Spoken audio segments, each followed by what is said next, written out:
horário marcado com a espiritualidade, estamos aqui mais uma vez para aprendermos um pouco mais sobre o Evangelho do nosso Mestre Jesus e todo o seu aprendizado. Que eles nos auxiliem e eles sempre nos ajudam, né? Quando falamos em Jesus, quando lembramos do nosso Mestre, de tudo que ele deixou para nós, sempre temos o auxílio, né? E a intuição da espiritualidade amiga que vem nos ajudar por amor. Então, para a nossa harmonização, nós vamos começar pela leitura do livrinho do Lorival Lopes, Sabedoria Todo Dia, que nos diz assim para a mensagem 9 de outubro: não aceite incertezas, não pense que a você só cabe levar uma vida comum, de altos e baixos, com avanços seguidos de atrasos, não lhe restando senão um futuro incerto, uma paz duvidosa, uma moralidade que não vale a pena, velhice e morte certa. Reaja às ideias negativas. Se a vida era ruim, marque a diferença a partir de agora. Acenda uma luz dentro de si e veja claro o seu íntimo, as suas ideias, emoções e desejos. Dê arrancada e creia que, se quiser, pode de fato transformar o dia de hoje e, por consequência, o de amanhã. Acredite na sua força, que a certeza de agora faz a diferença no futuro. A orientação para nós, né? Das incertezas. Né? Na verdade, nós somos os artífices da nossa própria vida, né? Na novela da nossa vida, nós somos os atores principais. Então, a questão de incerteza ou não incerteza depende somente de nós. Nós que as colocamos, né? Depende de nós pelo nosso esclarecimento, pela nossa fé, pelas nossas atitudes principalmente, né? Então aqui fala, né, que não é para pensar a respeito, não ficar pensando, né, que a vida é comum, que tem altos e baixos, e todos nós, né, pelo nosso nível evolutivo ainda temos altos e baixos, né?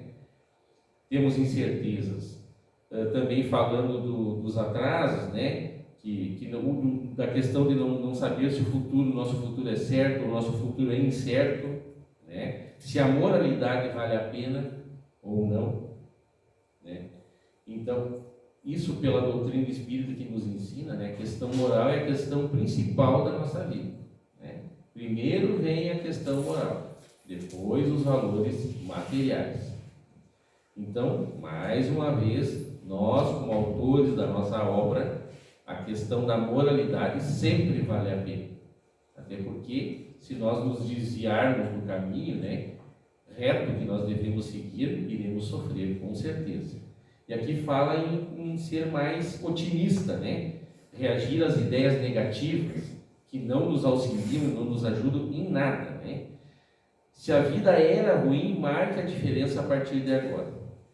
Chico Xavier falava para nós, né, que se nós não podemos voltar e fazer um novo começo, então começamos a partir de agora e façamos um novo fim. Então sempre é tempo de melhorar, sempre é tempo de se esclarecer, sempre é tempo de pôr em prática as coisas boas que nós podemos fazer para nós e para os nossos semelhantes, né?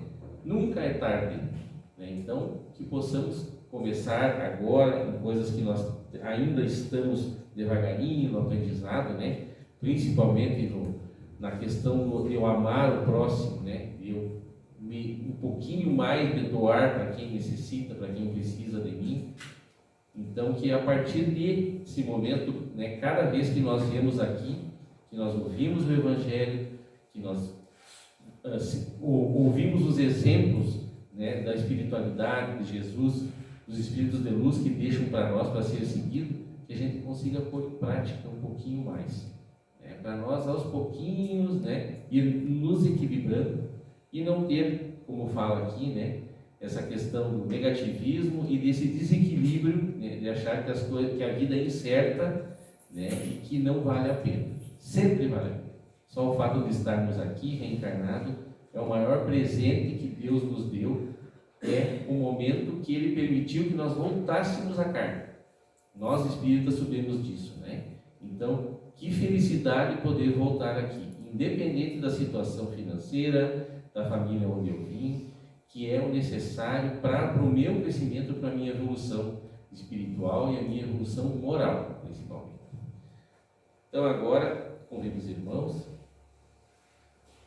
para nos ligarmos a Deus, nosso Pai amado, do mais puro amor, mentalizarmos a figura do nosso Mestre Jesus, que está sempre conosco, nos guiando, nos protegendo e nos amando, agradecendo por mais esse dia, pela possibilidade de termos aberto os olhos no corpo físico, e mais essa aulinha nessa universidade da vida que Deus permitiu que nós entrássemos aqui novamente nesses corpos físicos para aprendermos novamente a tentativa de amarmos mais, de sermos melhores para nós e para os nossos semelhantes.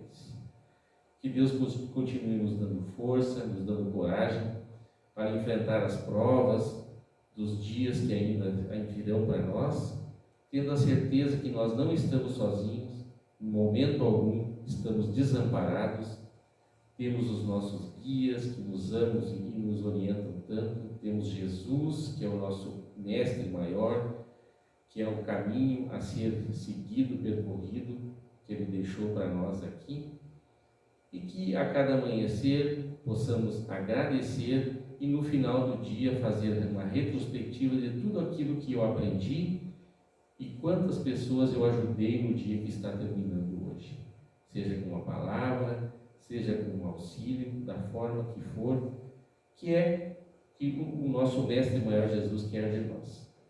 Que nós possamos continuar seguindo no caminho do bem, aprendendo cada vez mais através da doutrina espírita e pedindo que Jesus sempre nos ampare e nos acompanhe na nossa caminhada. Que assim seja. Que assim seja.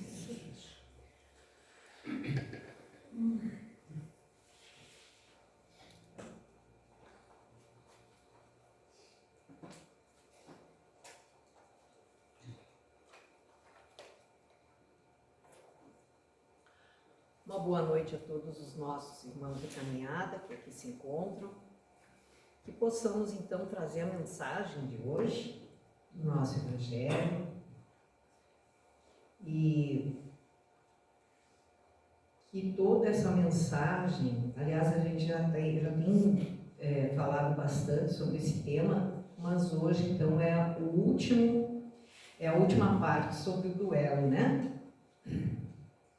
Então, hoje então o capítulo 12, que é Amai os vossos inimigos, e na instrução dos espíritos a gente teve no item 11 Adolfo, bispo de Argel, 1861, acho que está para baixo um pouquinho. Tivemos também no item 12 Santo Agostinho, 1862. E aí um espírito protetor, 1861.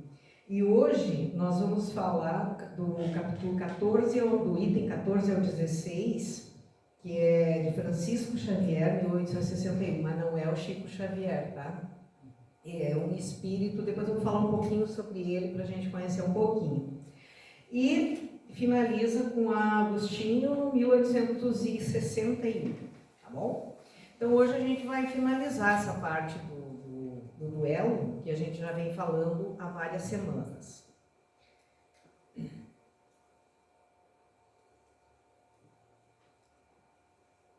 Então, capítulo 12, amai os vossos inimigos. E a gente encerra hoje, então, com o duelo,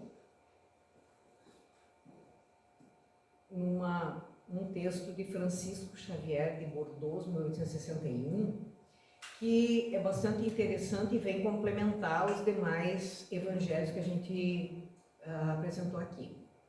Então ele diz assim: o que pensarão de mim, dizeis frequentemente, se me recusar a reparação que me pedem? No caso, o convite ao duelo, alguém convidar para o duelo, convidar para a briga, né? E eu não ir para a briga, não querer ir para a briga, né? Então, o que vão pensar de mim? Né? Vão pensar que eu sou um covarde, que, né? Essa ideia que as pessoas geralmente têm. Ou, se eu não apedir aquele que me ofendeu.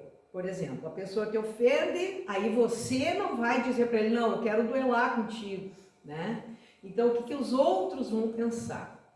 Bom, os loucos, como vós, os homens atrasados, vos censurarão, vão ficar bravos comigo, porque eu sou um covarde, eu não aceitei abrigo, então eu não convidei para brigar, né? Mas os esclarecidos pela flama do progresso intelectual e moral dirão que agis segundo a verdadeira sabedoria. E o que importa aqui para nós? É eu agir diante da verdadeira sabedoria ou eu fazer aquilo que o ignorante espera que eu faça? Eu vou me preocupar se vão me chamar de covarde, daí eu vou entrar numa briga, né? Bom, aí o que a gente tem que fazer? Refletir, né? Refletir um pouco por uma palavra dita muitas vezes sem intenção, que às vezes a pessoa pode me ofender sem intenção de me ofender. Aí eu, de repente, estou num dia meio turbulento, pá, levo aquela frase, aquela palavra que foi dita num momento, de repente, né? Considerando que eu estou sendo ofendida, e na verdade não estou sendo, não é ofensa, né? Às vezes é alguém para me abrir os olhos, ou até para me dar um conselho bom, e de repente eu levo para o lado do mal, né? Então, por uma palavra dita muitas vezes sem intenção, ou inteiramente inofensiva, eu que vou me ofender. Então, por um dos vossos irmãos, né, vosso orgulho se fere, respondeis de maneira áspera, e a provocação está feita. Antes de chegar ao momento decisivo, perguntai se estáis agindo como cristão. Como que Jesus agiria, né? Se fosse ele no meu lugar. Bem, é o que a gente deve sempre pensar, mas que geralmente a gente não pensa, né? Na hora, assim, a pessoa explode, pá, né? E muitas vezes nem é por causa dos outros, é por ele mesmo, porque ele ainda está vibrando num padrão, assim, meio descompensado. Então, que contas prestareis à sociedade se a privardes de um de seus membros? Aí é que está. Privar a sociedade de um dos membros da sociedade. O que seria isso? Eu entrar numa briga, num duelo, eu posso matar, eu posso morrer. Tá? Pensai no remorso de haver roubado a uma mulher o seu marido, a mãe o seu filho, aos filhos o pai e com ele o seu sustento. Como muitas vezes acontece.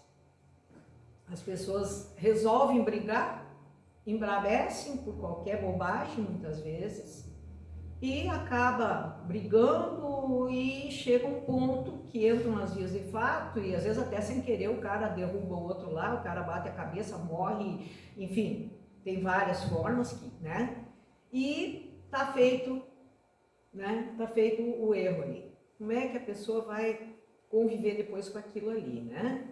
Então, certamente aquele que ofendeu deve uma reparação, mas não é muito mais honroso dá-la espontaneamente, reconhecendo os seus erros, do que expor a vida daquele que tem o direito de queixar-se?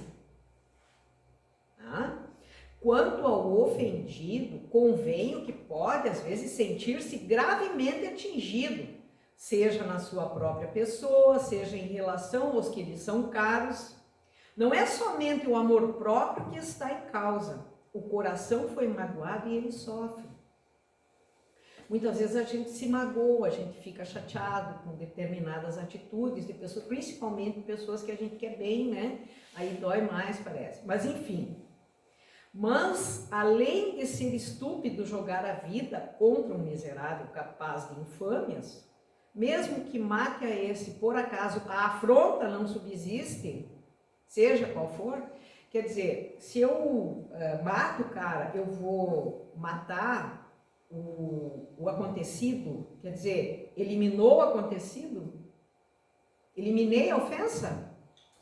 O sangue derramado não vai provocar maior alarde sobre um fato. Só um pouquinho, acho que eu pulei uma parte aqui.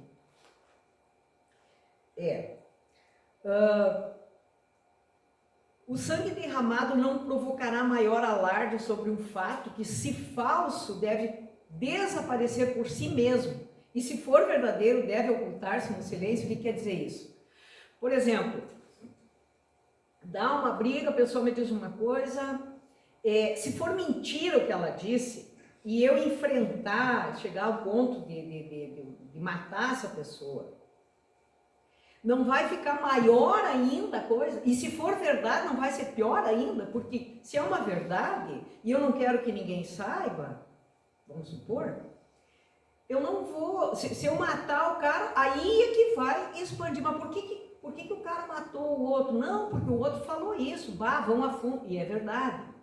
Ou se é mentira, por que eu vou me incomodar a ponto de tirar a vida de uma pessoa por uma bobagem, uma mentira que a pessoa falou? Eu vou estar dando crédito para uma mentira que, na verdade, é uma mentira. E se for verdade, por que eu vou alarmar os gansos, como se diz, né? E colocar a coisa, evidenciar mais ainda. Então, só restaria, pois, a satisfação da vingança praticada, triste satisfação que frequentemente já nessa vida deixa causticantes remorsos, porque pensa bem, tirar a vida de uma pessoa deve ser bem complicado para quem faz isso, né? E se for o ofendido quem sucumbe, onde é que vai estar a reparação?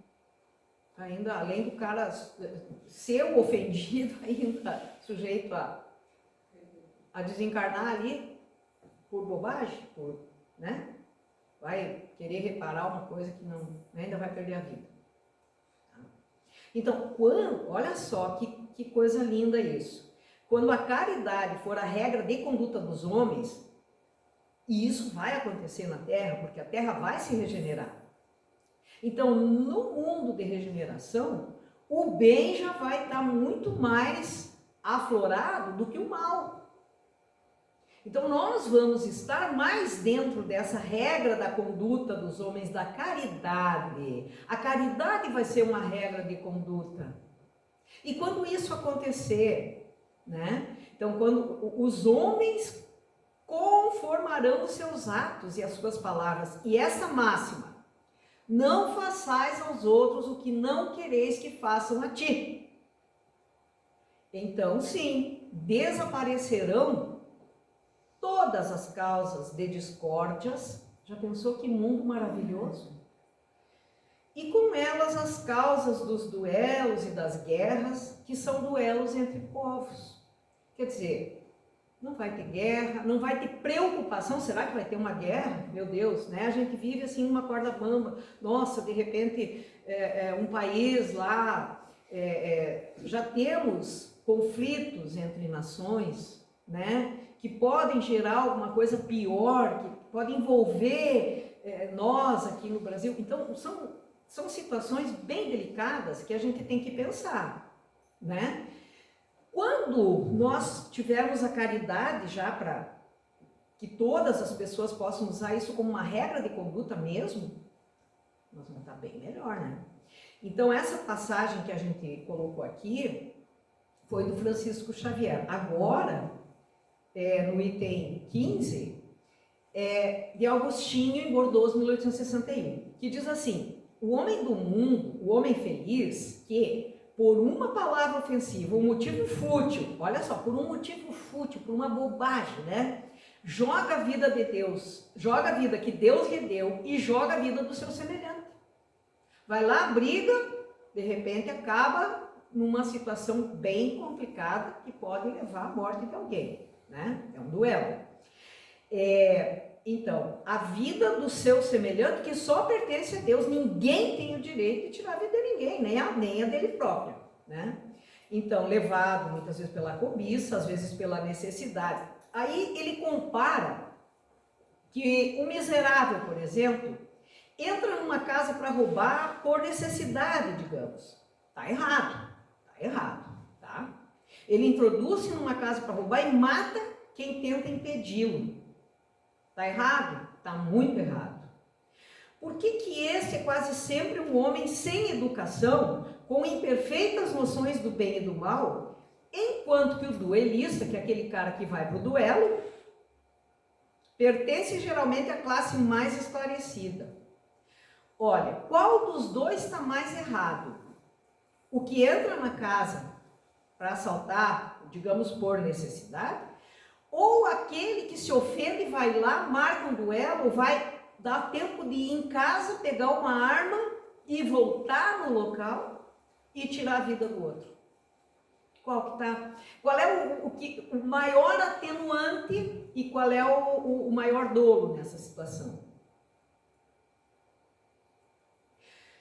O cara que entra na casa, ele está errado. Mas em termos de julgamento, o pior é aquele que tem tempo de pensar, porque esse que entrou na casa pode matar, mas matar de susto, de medo, porque foi pego com a boca na botija, né? Não estou defendendo, muito pelo contrário, eu acho totalmente errado. Mas aquele que brigou, foi em casa, buscou uma arma, chamou o outro para o duelo, teve tempo de pensar, não agiu precipitadamente, teve tempo de pensar, mudar de ideia e decidir não fazer, esse é mais culpado que o outro. Veja bem, os dois são, mas em termos de atenuante, o outro tem a pena dele vai ser mais branda numa situação de um julgamento. Tá?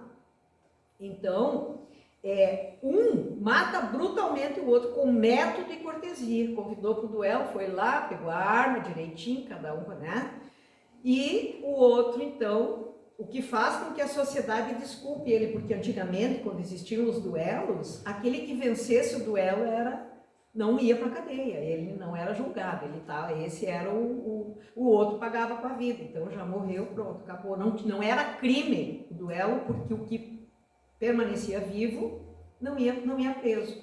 Só que depois isso foi na Idade Média que acontecia. Só que hoje nós temos tipos de duelos diferentes, como a gente já falou no evangelho anterior, né? E principalmente um dos mais complicados é o duelo do trânsito, né? São vários tipos de duelo que acontecem, aquelas discussões, aquelas, né, como a gente tinha falado, que as línguas parecem duas espadas, né, se degladiando. Também é complicado, porque pode levar a uma morte, né? Então, acrescento mesmo que o duelista é infinitamente mais culpado que o infeliz, que cedendo a um sentimento de vingança ou de medo, alguma coisa, mata num momento de desespero. Então, é diferente, né, o tipo de crime, que ambos são criminosos, mas o outro ainda tem um atenuante. O duelista não tem por desculpa o arrastamento da paixão, né, do orgulho, porque entre o insulto e a reparação sempre há tempo de refletir, que é aquele cara que vai em casa, busca a arma, volta lá e mata o outro. Tá?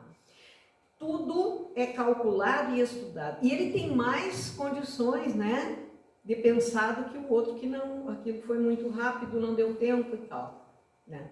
Tudo é calculado e estudado para matar com segurança o seu adversário. O cara planeja, tá? É verdade que expõe também a sua vida no duelo, que aqui ele está falando do duelo que acontecia, tá, na Idade Média. Então, é verdade que ele expõe também a sua vida, e é isso o que justifica o duelo aos olhos do mundo, que o considera como ato de coragem e desapego à vida. Seria ato de coragem eu dispor da minha vida, eu colocar minha vida em jogo ali para mostrar que que eu tenho coragem. Isso é coragem mesmo? Eu seria corajosa fazendo isso? É o que as pessoas menos esclarecidas pensam, né? Então, mas haverá realmente coragem quando se está seguro de si mesmo. O duelo, resto dos tempos de barbárie, quando a lei era o direito do mais forte. Aí não era o mais, era o mais rápido que vencia, na verdade. né? O mais rápido. Então, quando a lei era o direito do mais forte. Então, esse duelo, no tempo de barbárie, desaparecerá com uma apreciação mais sã do verdadeiro problema da honra, à medida que o homem adquirir uma fé mais ardente na vida futura. E essa nota do item 16, ele mais ou menos vem trazer um esclarecimento que o Kardec preparou, que ele diz o seguinte, que os duelos se tornaram cada vez mais raros, graças a Deus, né? E se ainda vemos, de tempos em tempos, dolorosos exemplos, o seu número não pode ser comparado ao de outrora. Ele está falando naquele duelo que acontecia antigamente, tá? Na Idade Média.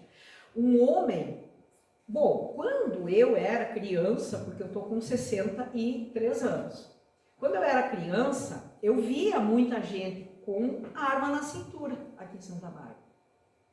E aqui, inclusive, uma época era chamada de faroeste, né? As pessoas andavam armadas.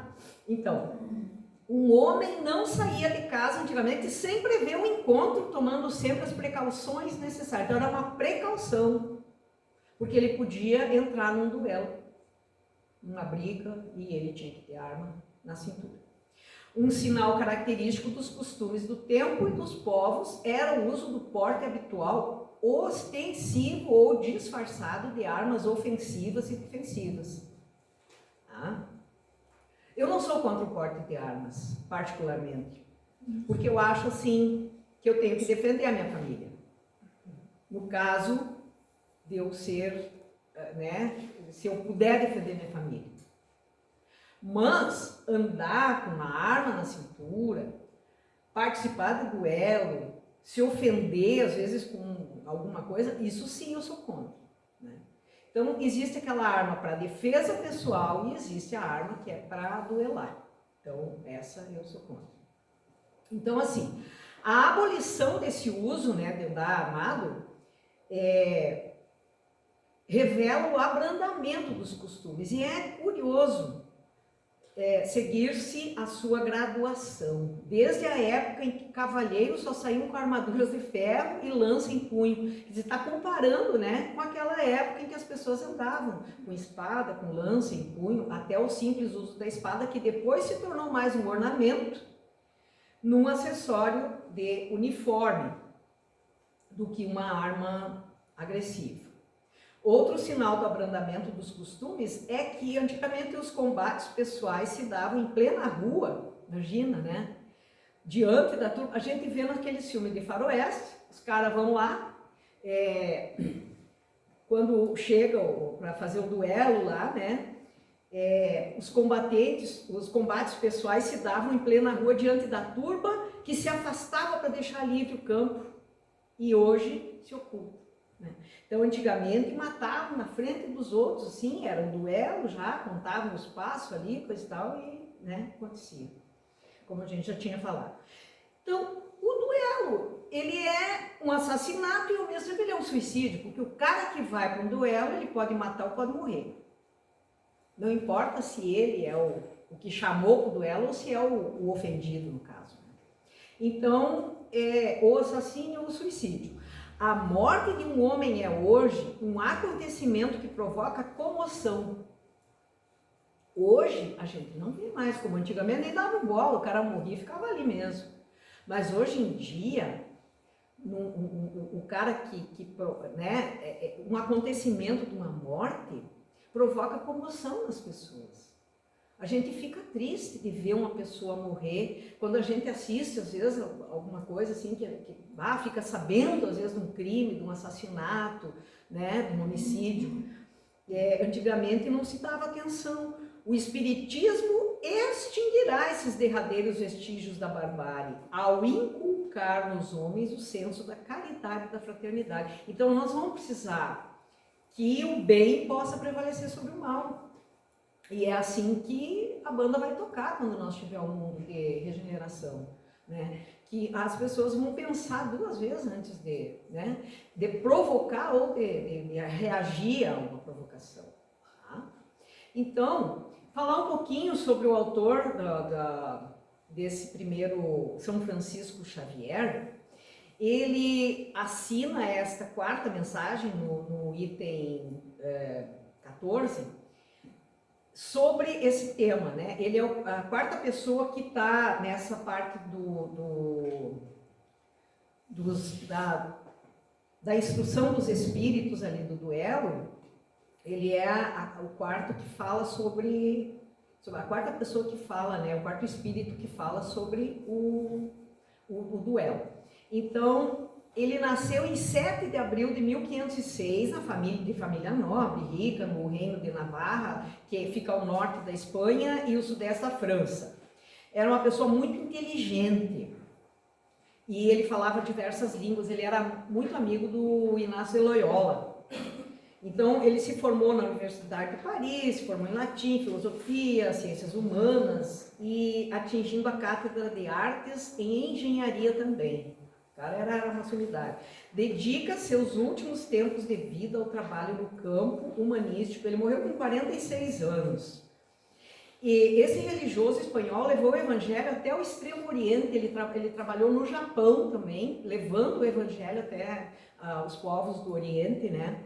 Adaptando o evangelho com sabedoria ao caráter e à linguagem de populações muito diferentes entre si. Ele desencarnou em 3 de dezembro de 1552, numa humilde esteira de vime, abraçando o crucifixo que o velho amigo Inácio Loyola um dia lhe havia oferecido. Em 12 de março de 1622, é canonizado pelo Papa Gregório XV, sendo considerado o santo protetor de Goa, que se localiza na costa sudoeste da Índia, no Mar Arábico, e é o santo protetor dos goeses. Tá? Só para a gente ter um conhecimento, porque é interessante a gente saber da onde que vem, né, essas pessoas que trouxeram essas mensagens para nós, né? Então, ele nos diz assim, em síntese do evangelho dele, o que a gente tira? Que ele quer dizer o seguinte, que o homem ao agir, ele precisa apenas ouvir a si mesmo e não precisa ouvir os outros. Não são os outros que vão nos fazer a nossa cabeça. No momento que a gente tem consciência, a gente tem que ouvir a nossa consciência, não a do outro. Né? Se nós estamos agindo como cristãos ou se não estamos agindo como cristãos. Então, a consciência, os princípios que norteiam as nossas escolhas. Libertar-se das opiniões dos outros é sinal de maturidade espiritual. Né? Seguir os insensatos, quando a gente já conhece a sensatez, é uma prova de covardia moral. Né? Porque a gente vai estar fazendo, então os outros esperam que nós reaja a um insulto, que nós vá para a briga, né? Não é por aí. Então, por isso ele diz, antes de chegar a um momento decisivo, perguntai se estáis agindo como cristãos. É isso que a gente deve perguntar. Será que eu estou agindo como cristão com fulano, que fulano me ofendeu, mas será que ele me ofendeu mesmo? Será que não sou eu que me senti ofendido? Sei lá, refletir, né? Que a gente tem... A gente é racional, né? Se é um bicho, ele não é racional. Ele, né? Ele vai agir instintivamente, mas nós não. Nós já temos o nosso raciocínio. E o Espiritismo ensina que nós temos que usar a nossa razão. Então, pensando também nas consequências possíveis das nossas ações, né? Isso que a gente tem que ter em mente. Então, o duelo. Quantas infelicidades acontecem por uma simples palavra dita, levianamente ou sem a intenção do seu significado. Assim, no esforço de desculpar sempre, são evitados muitos sofrimentos, muita inimizade, muita contenda e muitas lutas, né, desnecessárias. Então, o autor, como a gente viu no Evangelho, ele analisa as duas situações, a situação do ofendido e a situação do que ofendeu, né?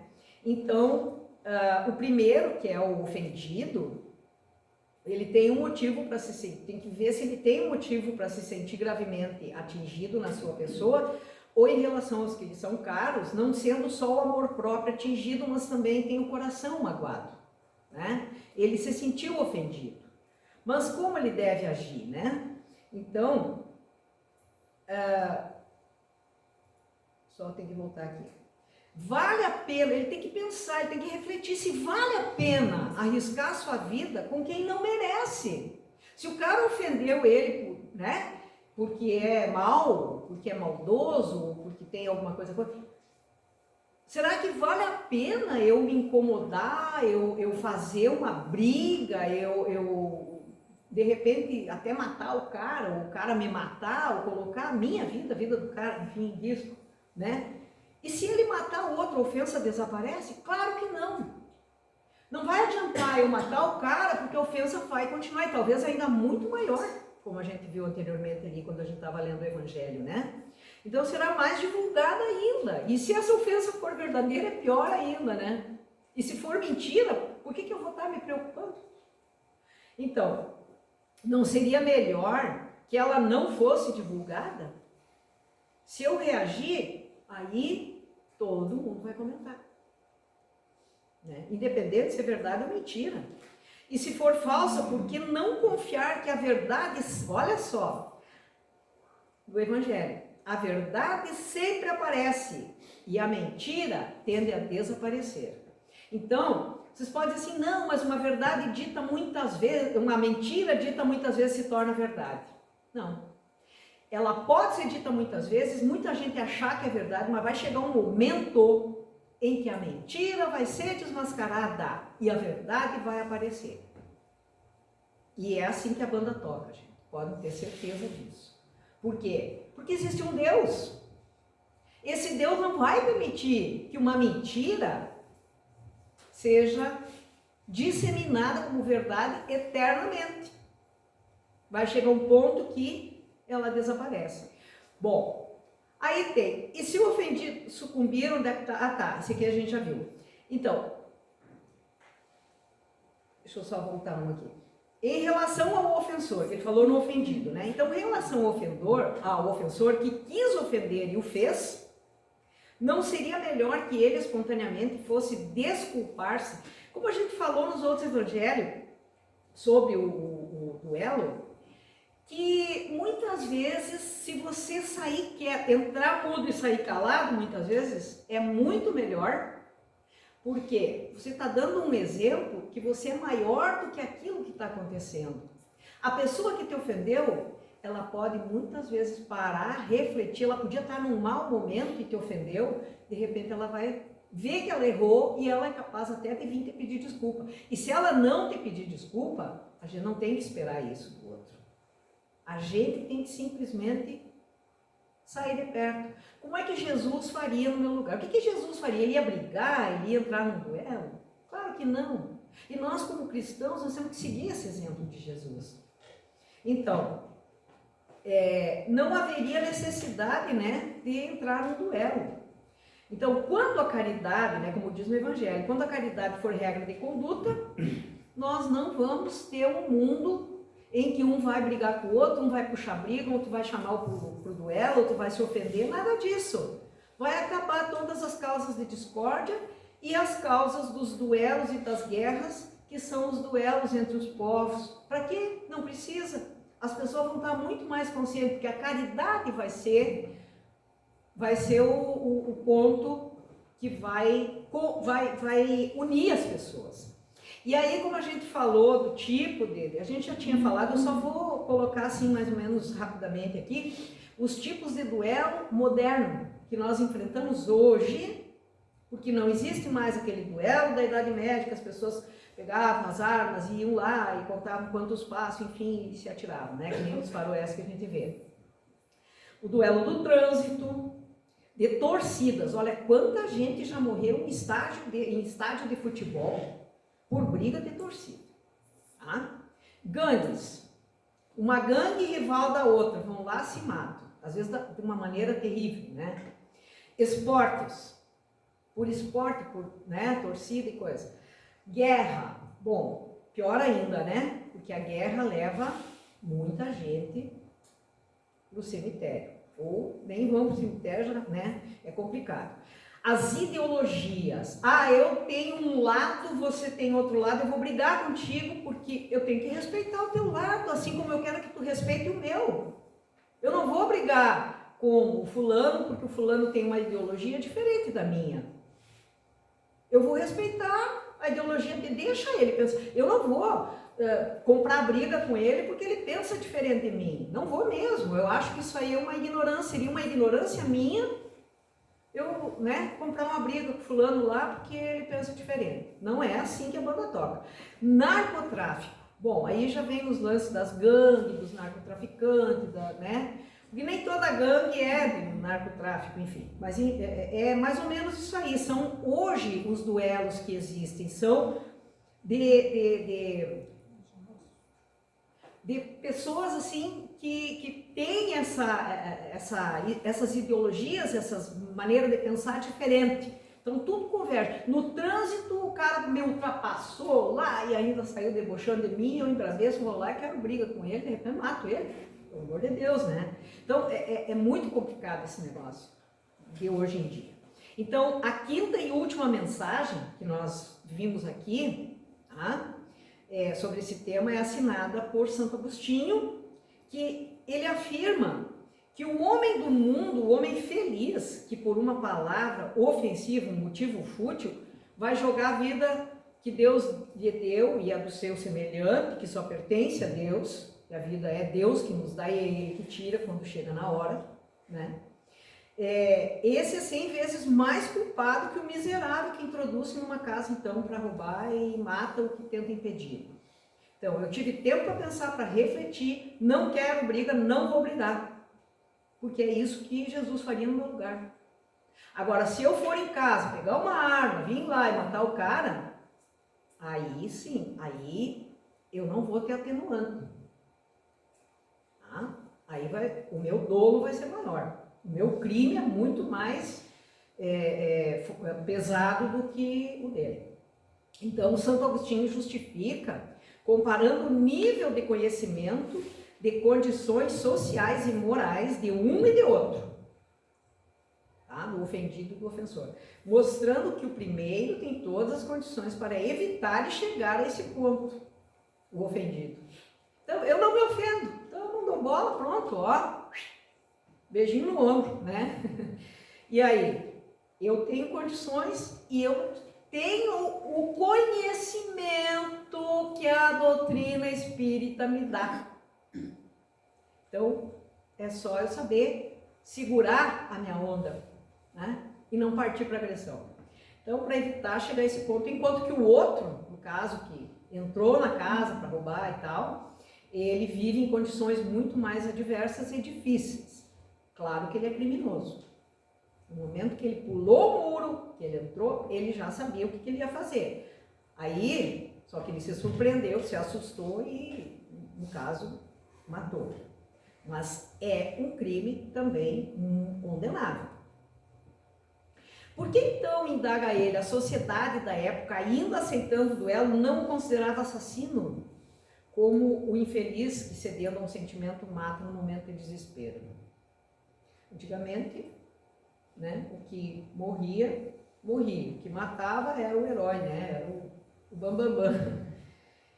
Bom, Agostinho afirma que o duelista, que chama para o duelo, não tem por desculpa o arrastamento da paixão, porque entre o insulto e a reparação há sempre o tempo de refletir. Então é isso que a gente coloca ali, Quanto mais tempo eu tiver, ou quanto maior for a minha capacidade de analisar, ele age fria e premeditadamente, tudo é calculado, então o meu crime vai ser muito maior do que o do outro.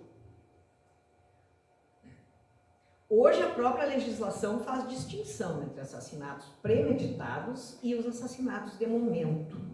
Allan Kardec escreveu no item 16 que já no seu tempo os duelos já estavam se tornando mais raros e hoje a gente, graças a Deus, não tem mais, Então, Kardec revela que nos tempos de outrora os enfrentamentos pessoais aconteciam nas ruas, como a gente falou anteriormente. E não se dava atenção à morte de um homem dessa maneira como hoje em dia acontece. que hoje as pessoas ficam comovidas, né? E ao se sair de casa, antigamente a preocupação era usar um porte habitual de armas e tal, e hoje, graças a Deus, a gente não tem mais esse hábito, não tem mais esse costume. E aqui eu achei muito interessante essa imagem que diz assim que o duelo é uma prova de covardia moral. O duelo é uma prova de covardia moral. É o que, se nós entramos num duelo, nós somos covardes, e não somos os caras, né? O que não é covarde, né? É o herói, é o corajoso. Não é ato de coragem entrar no duelo. Tá? Então, conclui Agostinho com a frase: o Espiritismo extinguirá esses derradeiros vestígios da barbárie ao inculcar nos homens o senso da caridade e da fraternidade. Então é isso que nós precisamos. E nós, como espíritas, olha só, nós estamos aprendendo isso. Essa parte do duelo já é o 1, 2, 3, 4, 5 espíritos que vieram nos trazer a mensagem sobre o duelo. É há 5 semanas já que nós estamos falando sobre isso. E em todos eles, o que ele diz? Agir como cristãos. E nós, espíritas, temos muito mais ainda conhecimento, que a gente, o espiritismo é a razão. Né? Então nós temos como raciocinar. Então ao espírita muito será pedido, pelo muito que ele recebe. A quem mais for dado, mais será pedido. Pela fé raciocinada que lhe mostra. Sem dúvidas, além de tudo isso, a necessidade do perdão e do amor ao próximo, que nós aprendemos aqui na doutrina espírita. Todas as religiões pregam isso, mas aqui na doutrina espírita a gente fala isso em todos os evangelhos. Perdão e amor ao próximo. Então esse conhecimento, essa fé, levando-o a uma progressão moral. O que nós aprendemos aqui? Que nós temos que fazer a nossa reforma íntima. Nós temos que nos melhorar. E nós temos que aplicar isso, porque é fácil, a gente decorou. Tu pode saber o evangelho de cor, mas tu tem que aplicar ele. Não adianta saber de cor, se tu não aplica. Né? Então esse conhecimento, essa fé, levando o homem, né, a uma progressão moral, que lhe dá também a responsabilidade. Olha essa palavra, hein? Responsabilidade de agir segundo ela, não podendo mais alegar ignorância das leis divinas, porque as leis divinas estão na nossa mente. Já está, quando Deus nos criou, Ele já nos colocou as leis divinas. Tá? Então, era isso que a gente tinha para hoje. Então, que Deus nos ajude, que a gente não fique fazendo, brigando, levando, né, agindo por impulso, né? Que a gente consiga controlar essa ferinha que às vezes vem ali e começa a babá na gente, que a gente consiga ouvir o lado bom, ouvir o bem, né? Que a gente consiga despertar o bem dentro de nós e pensar sempre, o que Jesus faria no meu lugar? Então que Deus nos ajude a chegar nesse patamar aí. Que assim seja.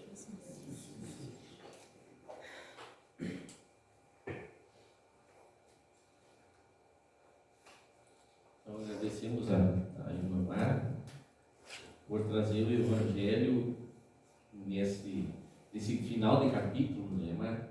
Interessantíssimo, como todos, né? Mas o esclarecimento que traz para nós é grandioso, né?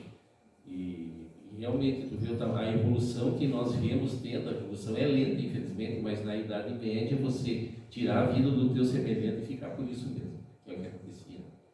Ficava 0 a 0. Quer dizer, eu tinha o direito de tirar, porque eu estava, né, duelando com ele.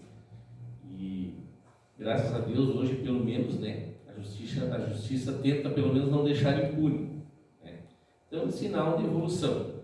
E vamos, né, como a irmã falou, né, um dia aqui, né, vai ser um lugar onde não teremos mais, né, agressões, né, e não vamos precisar ter policiais, delegados, juízes, né? Porque a caridade, né, Glênio? A caridade, por exemplo, ela é a bondade, né? O perdão, né? E a indulgência, né? Benevolência, indulgência e perdão. São esses 3 pontos que fazem com que a gente, né? E quando nós tivermos um mundo de regeneração, provavelmente nós vamos ter essas, usando a caridade, como ele fala ali, se nós tivermos a caridade como regra, então nós vamos ter benevolência, indulgência e perdão. Então não vai haver briga, não vai haver esse tipo de situação, né? Maravilha. Que Deus nos... Então, mais uma vez, agradecemos a nossa irmã pela explanação. Então, agora, após ouvirmos o Evangelho do nosso Mestre, eu convido os irmãos para já ligados a Deus, nosso Pai, em Jesus, nosso Mestre, nosso amigo, agradecermos, primeiramente pela oportunidade do esclarecimento do Evangelho de Jesus, pela visão da doutrina espírita, que tanto nos auxilia, nos ajuda no nosso crescimento intelectual e principalmente no nosso crescimento moral. Que a cada aprendizado que nós tenhamos aqui em nossa casa, possamos colocar em prática no nosso dia a dia e que com esse aprendizado possamos aprender a amar mais os nossos irmãos e amar a nós, que é o que Jesus veio trazer, né? Que Deus permitiu que viesse até nós também. Então pedimos pela paz do mundo, pela paz dos presidentes, dos países que estão em guerra, que se deem conta das situações que estão vivendo os seus povos, o sofrimento, todas as mortes desnecessárias que estão ainda acontecendo, que Jesus ilumine as mentes deles, que eles possam se dar conta que, através da agressão, do desamor, é que eles vão conseguir cada vez piorar mais a situação dos seus países. Também agradecemos por essa possibilidade de estarmos aqui, da nossa casa espírita, dos espíritos protetores que estão aqui conosco, nos auxiliando, nos ajudando, nos incluindo a entender o Evangelho de Jesus e pela prática do Evangelho, tentando nos mostrar o caminho melhor a ser seguido.